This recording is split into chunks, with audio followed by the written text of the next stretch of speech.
L'àrea de promoció econòmica de Roses ja està treballant a l'organització de la Fira de la Rosa, que com molts altres esdeveniments no va poder celebrar l'edició de 2020. Després d'aquest parèntesi obligat, s'ha volgut recuperar aquesta celebració primaveral amb una edició bàsica on es mantindran les mostres florals al Teatre Municipal i a la plaça de l'Església, però es prescindirà dels espectacles de carrer introduïts el 2017.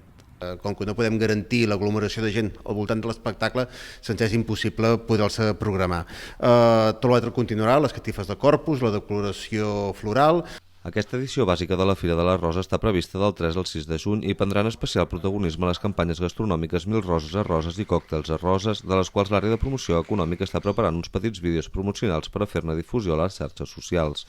No serà una fira igual que les edicions anteriors perquè la Covid encara no ho permet, però sí un al·licient per visitar la població. Per tant, una edició bàsica més modesta, però que també vol creada o que la fem endavant pensant en donar un xic de vida als carrers amb el poc que podem fer. Aquest any també es comptarà amb la participació d'empresaris i comerços on 51 establiments decoraran els seus aparadors amb motius florals, decoració que s'estendrà pels carrers comercials que comptaran també amb fil musical.